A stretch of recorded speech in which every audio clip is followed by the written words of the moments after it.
वालेकुम। सुहेल खान अपने YouTube channel में आपसे मुखातिब है। नाज़रीन, नई हुकूमत आई है और नई हुकूमत ने अवाम पे जो जुल्म बर्पा किया हुआ है, जो महंगाई का जो बम बरसाया गया है, खास तौर पर बिजली के नरखों में, लोड शेडिंग में, पेट्रोल की कीमतें बहुत ज़्यादा हो गई हैं और बहुत ज़्यादा अब गैस की चार्जेस भी जो है वो तकरीबन 45% बढ़ा दी गई है और आम आदमी का, आम लोगों का, गरीब लोगों का जीना दोभर हो गया है। और यही हुकूमत थी जो कि दावे कर रही थी कि किसी न किसी तौर पर साबिक वज़ीर-ए-आज़म इमरान खान से छुटकारा पाया जाए और उनको फिर हटा के फिर जब अब इक़्तिदार में आई है तो अवाम का जो है जीना दोभर कर दिया है। इस सिलसिले में इससे पहले सदर पाकिस्तान डॉक्टर आरिफ अलवी ने और साबिक वज़ीर-ए-आज़म इमरान खान ने chief justice of Pakistan justice Umar Ata Bandial को खतूत भेजे थे, जिसमें साबिक वज़ीर-ए-आज़म इमरान खान ने मुबैना जो अमरीका से जो साजिश धमकी आमेज मरासला आया था, उसको chief justice of Pakistan justice Umar Ata Bandial से शेयर किया था और उसमें उन्होंने कहा था कि इस तरह का ये जो आया उनकी हुकूमत को हटाया गया है, तो लिहाजा मुल्क में जल्द से जल्द इंतखाबात कराए जाएँ। तो आज मेरी मुतव्विर ज़राए से बड़ी जो है उनका ज़राए का जो दावा है, आज उन्होंने मुझे कन्फर्म किया है कि chief justice of Pakistan justice Umar Ata Bandial ने वो दोनों मरासले पढ़ लिए हैं, सदर का भी खत पढ़ लिया है और साथ ही साथ जो वज़ीर-ए-आज़म साबिक वज़ीर-ए-आज़म इमरान खान का जो खत था, वो भी पढ़ लिया है। तो आज हम जो बात डिस्कस करने जा रहे हैं कि कल वज़ीर-ए-आज़म मियाँ शहबाज शरीफ ने एक ग्रैंड डायलॉग की बात की है। कहा है कि हम जो है अपनी इख्तिलाफ़ात को बुलाकर हमें ग्रैंड डायलॉग करना चाहिए। तो आज हम इस सिलसिले में इस पर बात करेंगे। मेरे साथ सीनियर जर्नलिस्ट हैं फ़खरुर रहमान, तो हम इस पे बात करेंगे। जो महँगाई का तूफ़ान जो बर्पा किया हुआ है और जो लोड शेडिंग का जो तूफ़ान है, इस पर हम बात करेंगे। Fakhrur Rahman, thank you very much for joining me. जी, सुहेल खान, बहुत शुक्रिया। तो फ़खरुर रहमान, यार ये कल वज़ीर-ए-आज़म शहबाज शरीफ ने ग्रैंड डायलॉग की बात की है और वो साथ ही साथ फिर उन्होंने साबिक वज़ीर-ए-आज़म इमरान खान पर इल्ज़ाम लगाया कि ये तो साढ़े 3 साल का जवाब कौन देगा जो उसने जो ज़ुल्म किया है और जो उसने जो महँगाई की थी। मैं तो डेढ़ महीना हुआ है कि मैं आया हूँ, तो इस पर आप क्या कहेंगे? सुहेल खान, पहली बात तो ये है कि मैं आपके सवाल का जवाब बाद में दूँगा, जो इससे पहले आपने इतनी बड़ी खबर ब्रेक कर दी है कि chief justice supreme court of Pakistan जो हैं, उनको जो डिप्टी स्पीकर थे, उनकी तरफ से वो जो मरासला उनको भेजा गया था और जो सदर पाकिस्तान की तरफ से और साबिक वज़ीर-ए-आज़म की तरफ से उनको खत लिखा गया था कि ये जो मरासला है, इसकी रोशनी में एक अदालती कमीशन जो है वो कायम करें। तो आपने अपने नाज़रीन को इतनी बड़ी खबर दे दी है कि वो मुरासला जो है चीफ जस्टिस ऑफ पाकिस्तान जो है वो पढ़ चुके हैं और देख चुके हैं और मेरी भी यही इत्तलात है, मेरे भी ज़राए ने ये बात कन्फर्म की है कि चीफ जस्टिस ऑफ पाकिस्तान ने वो मरासला देख लिया है। अब उस मरासले में था क्या जो साबिक वज़ीर-ए-आज़म इमरान खान मुतअद्दिद जलसों में भी अपने बता चुके हैं। पूरे पाकिस्तान आरिफ अलवी और साबिक वज़ीर-ए-आज़म इमरान खान की तरफ से 2 खतूत लिखे गए थे चीफ जस्टिस ऑफ पाकिस्तान को। और इस हवाले से डिप्टी स्पीकर जो थे कासिम सूरी, उनकी तरफ से भी जो डिप्लोमेटिक केबल थी, वो चीफ जस्टिस ऑफ पाकिस्तान को भिजवाई गई थी, यानी उसको डिक्लासिफाई किया गया था। अब जो आपने इतनी बड़ी खबर दी है, ब्रेकिंग न्यूज़, कि ये जो खतूत थे, ये चीफ जस्टिस ऑफ पाकिस्तान जो थे, उन्होंने पढ़ लिए हैं, उनकी नज़र से गुज़र चुके हैं, तो मेरी भी इस किस्म की इत्तलात है, मुझे भी ये कन्फर्मेशन हुई है कि जो डिप्लोमेटिक केबल थी वो चीफ जस्टिस ऑफ पाकिस्तान ने ना सिर्फ देख लिया बल्कि पढ़ भी लिया है। तो ये बहुत बड़ी डेवलपमेंट हो चुकी है। आपने जो सवाल किया था उसका जवाब मैं बाद में देता हूँ, लेकिन मैं पहले आपको ये बता दूँ कि वो डिप्लोमेटिक केबल थी क्या? वो ये थी कि एक तहरीक अदम एतमाद जो थी, वो साबिक वज़ीर-ए-आज़म इमरान खान के खिलाफ लाई जा रही थी और उसमें अमेरिका ने धमकी दी थी अगर ये कामयाब ना हुई तो पाकिस्तान को संगीन नताइज का सामना करना पड़ेगा। और साबिक वज़ीर-ए-आज़म इमरान खान जो थे, ये अपने जलसों में भी कह चुके हैं कि उसमें वाज़ेह तौर पर ये लिखा था कि इमरान खान को हुकूमत से हटाना है, यानी कि -1 फ़ॉर्मूला जो था। अब जिस तरह से मौजूदा इम्पोर्टेड हुकूमत जो थी वो इक़्तिदार में आई, उसके ऊपर डिप्टी स्पीकर ने ये कहा था कि जो कुछ भी किया गया था वो गैर आईनी था, 63 ए की वायलेशन की गई थी, आर्टिकल 5 की वायलेशन की गई थी और इसी तरह से सुप्रीम कोर्ट ने जिस तरह से आधी रात को अदालत लगा के इसका नोटिस लिया था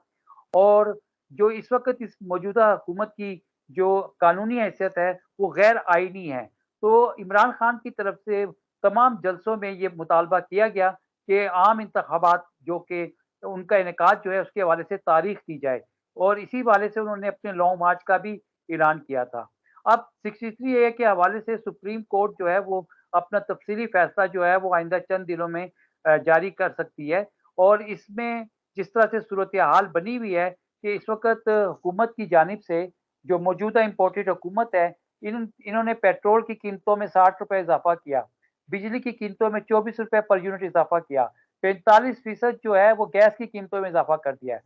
जो आम आदमी है, आम आवाम जो है, उसका सारा बजट डिस्टर्ब हो गया है। लोड शेडिंग तो अपनी जगह पर हो रही है, लेकिन जो महँगाई का तूफ़ान आ गया है, इस गिरदाव में अवाम फँस चुकी है। और अब जो जैसे कि एक सर्वे भी आ गया है कि अवाम की 2/3 जो मेजॉरिटी है, वो इस वक़्त जल्द इन आम इंतखाबात का इनेकाद चाहती है। तो इससे ये बात सामने नज़र आ रही है कि शायद सुप्रीम कोर्ट जो इस वक़्त मुल्क के अंदर एक सियासी बहरान है, जिसकी लपेट में अब आम आदमी भी आ चुका है, महँगाई के तूफ़ान की शक्ल में और आइंदा भी ऐसा लगता है कि मज़ीद महँगाई होगी, पेट्रोल की कीमतों में इज़ाफ़ा होगा। तो शायद सुप्रीम कोर्ट जो है वो जो 63 ए के हवाले से अपना तफसीली फैसला जारी करेगी, उसमें अहम चीज़ें जो हैं वो सामने आएँगी और मुझे लगता है ऐसे है कि क्योंकि जिस तरह से चीफ जस्टिस ऑफ पाकिस्तान ने अब मरासला जो था वो पढ़ लिया है, तो ये आम इंतखाबात की तरफ सुप्रीम कोर्ट की जानिब से एक अहम पेशरफ, एक अहम फैसला जो है वो आ सकता है। ये भी कहा जा रहा है कि जो डिप्टी स्पीकर ने जो अपनी रूलिंग दी थी कि जो तहरीक अदम एतमाद थी वो गैर आईनी थी, गैर कानूनी थी और एक साजिश के तहत जो थी वो अदम एतमाद जो थी वो लाई गई थी, बैरूनी फंडिंग उसमें इस्तेमाल थी, लोगों की वफ़ादारियाँ की गई थी, जो पीटीआई के लोग थे उनको खरीदा गया था। तो अगर ये सारी चीज़ें अब क्योंकि ये फैक्ट है, मरासला एक हकीकत है क्योंकि कौमी सलामती कमेटी में 2 मरतबा ये मरासला जो था वो तमाम जो मुतल्लिका लोग जो थे, अफ़राद जो थे, जिसमें पाकिस्तान की मुसल्लह अफ़वाज के सरबराह भी मौजूद थे, साबिक़ वज़ीर-ए-आज़म इमरान खान भी थे और उसमें ये वाज़ेह तौर पर कहा गया था कि जी इंटरवेंशन हुई थी और उस इंटरवेंशन के नतीजे में अमरीकी सफ़ीर को दफ़्तर ख़ारिजा बुलाकर एक एहतजाज भी रजिस्टर किया गया था। तो बड़ी अहम ब्रेकिंग न्यूज़ आपने दी है और ये सुप्रीम कोर्ट के तरफ तमाम नज़रें जो हैं वो अब लग जाएँगी क्योंकि जिस तरह बाबर अवान ने भी आज प्रेस कॉन्फ्रेंस की और जिस तरह आप कह रहे थे अपने सवाल में कि शहबाज शरीफ जो इम्पोर्टेड प्राइम मिनिस्टर हैं, उनकी तरफ से ग्रैंड डायलॉग की बात की जा रही है। पहले तो मैं आपको ये कहूँ कि ये कौन से ग्रैंड डायलॉग की बात कर रहे हैं? 13 जमातों का इस वक़्त कोalition हुकूमत जो है इस वक़्त वो कायम हो चुकी है। तो वाइस पीटीआई जमात जो है और जमात इस्लामी वो इक़्तिदार से इस वक़्त बाहिर है। तो ये कौन से ग्रैंड इत्तेहाद की बात कर रहे हैं या डायलॉग की बात कर रहे हैं? इस वक़्त तो जो मुल्क की बेशतर पॉलिटिकल पार्टीज़ हैं वो तो इस वक़्त हुकूमत में हैं। तो ये एक नॉन स्टार्टर है और जिस तरह से इमरान खान की जानिब से ये मुतालबा किया जा रहा था कि जल्द इंतखाबात जो है उसकी तारीख दी जाए। तो मेरा ख़्याल में जिस तरह आपने ये खबर दी है ये बिल्कुल कन्फर्म है कि चीफ जस्टिस ने मरासला पढ़ लिया तो आपको सुप्रीम कोर्ट से आइंदा चंद दिनों में बड़ी डेवलपमेंट जो है होती हुई नज़र आएँगी। अच्छा फ़खर सुप्रीम कोर्ट में इस वक़्त एक और भी बड़ा अहम केस चल रहा है और वो है सो मोटो का, जो चीफ जस्टिस ऑफ पाकिस्तान ने सो मोटो लिया है, जो मौजूदा हुकूमत की जो मुदाखलत है तहकीकाती इदारों के इन्वेस्टिगेशन में और प्रोसिक्यूशन में और ख़ास तौर पर मियाँ शहबाज शरीफ और उनके बेटे हमज़ा शहबाज शरीफ के खिलाफ जो 16 अरब रुपए के जो मनी लॉन्ड्रिंग का जो केस लाहौर हाई कोर्ट में चल रहा है। तो आज उसके हवाले से बाबर अवान ने कॉन्फ्रेंस में ये भी कहा कि हम जो है हमें न्यूट्रल प्रोसिक्यूटर्स चाहिए और उन्होंने ये भी कहा कि ये लाहौर में ये केस क्यों चल रहा है, इसको लाहौर के बजाय पेशावर में मुंतकिल किया जाए। पेशावर में भी तो हाई कोर्ट है, वहाँ भी अदालतें हैं। तो एक बात, दूसरी बात ये है कि ये जो हुकूमत ये अपना जो है ये वावेला कर रही है कि ये जो लोड शेडिंग खास तौर पर अभी भी मैं आपको बता रहा हूँ, आप भी इस्लामाबाद में रह रहे हैं, इस्लामाबाद में रिकॉर्ड तोड़ 9 घंटे रोज़ाना बिजली जाती है और फ़खर मैं आपके साथ एक बात शेयर करूँ कि ये जो लोड शेडिंग है, ये सिर्फ़ और सिर्फ़ आपने देखा है कि और ना तो मैंने अपने रिपोर्टर्स हमारे जो रिपोर्टर्स हैं जो मिनिस्ट्री ऑफ पावर को कवर करते हैं, मैंने किसी रिपोर्टर से और किसी अखबार में ये खबर नहीं दी कि जनाब बिजली का शॉर्टफॉल है या मंगला डैम में और तरबेला डैम में पानी कम है, या इसकी वजह से पहले ये होता था ना कि लोड शेडिंग के, तो अब ये लोड शेडिंग क्यों की जा रही है? मुझे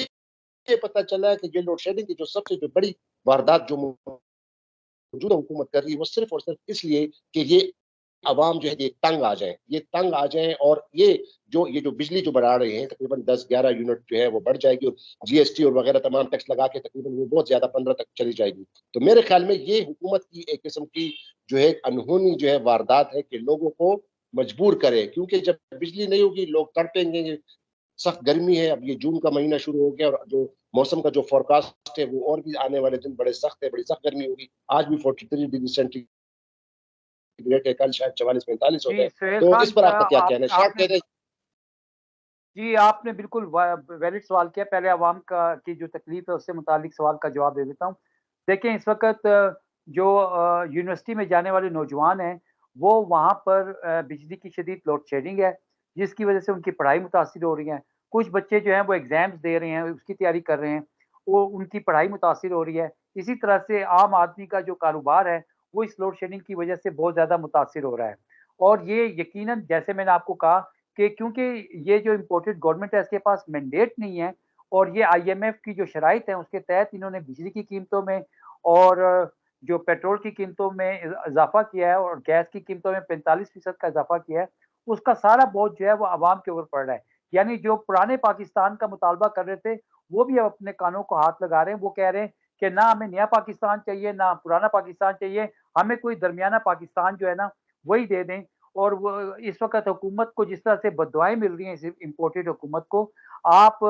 सोच नहीं सकते कि किस तरह से एक आम आदमी, एक तो उसका सारा बजट डिस्टर्ब हो गया है, ऊपर से वो सारा दिन काम करके जब घर जाता है तो बिजली नहीं होती, और वो आराम भी नहीं कर पाता। तो यकीनन ये एक मंसूबे के तहत हो रहा है, ताकि अवाम जो है वो बिलबिलाए, और अवाम का जो मसला जो है वो सियासत से हटकर किसी और तरफ उसको उलझाया जाए। और इसी तरह से, जैसे मैंने आपको कहा कि हुकूमत जो ये इम्पोर्टेड हुकूमत है इसके हमारे पास। पास टाइम हो गया, बहुत ज्यादा टाइम हो गया हाँ, फखर, बहुत ज्यादा टाइम हो गया। तो इसको जरा प्लीज कंक्लूड करें, जी, मैं प्लीज जल्दी। आखिरी आखिरी जो आपका पहला सवाल था उसका मैं जवाब दे दूँ। देखें, एफआईए ने शहबाज शरीफ और हमज़ा शरीफ की गिरफ्तारी का मुतालबा किया है कोर्ट से, और एक अरसे से तारीख पर तारीख पड़ रही है, फर्द जुर्म आयद होता था, नहीं हो रहा था। तो आज बाबर अवान की तरफ से ये वैलिड मुतालबा था कि इस केस को केपीके में शिफ्ट किया जाए, क्योंकि नज़र ऐसे आ रहा है कि जैसे इलेक्शन कमीशन भी इस वक़्त मौजूदा जो 13 जमातों की हुकूमत है उनके फ़ेवर में जा रहा है,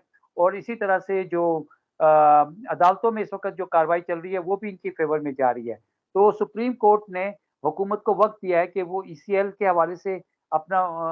जो गलत इक़दाम था उसको ठीक कर ले, वरना फिर हुकूमत सुप्रीम कोर्ट को इस तरह का फ़ैसला देगी 5 रुकनी बेंच जो चीफ जस्टिस की सरबराही में है। तो यकीनन मैं आपको बता रहा हूँ कि सारा मामला सुप्रीम कोर्ट की तरफ जा रहा है, और सुप्रीम कोर्ट से अहम फ़ैसले आइंदा चंद दिनों में आ सकते हैं। बहुत शुक्रिया फखरुर रहमान। नाज़रीन, हमारे पास बड़ा वक्त कम है क्योंकि बहुत ज्यादा टाइम हो गया है, तो लिहाजा इसको कंक्लूड करने के बजाय मैं आपसे इजाजत चाहूंगा। नए देखने वालों से मैं दरखास्त करूंगा कि मेरे चैनल को सब्सक्राइब करें, और मुझे यकीन है कि आपको मेरा प्रोग्राम पसंद आ रहा है, और आप अपनी फीडबैक मुझे जरूर दिया करें। तो अपना बहुत ख्याल रखिएगा। Fakhrur Rahman, thank you very much. खुदा हाफिज। पाकिस्तान जिंदाबाद। जी, बहुत शुक्रिया।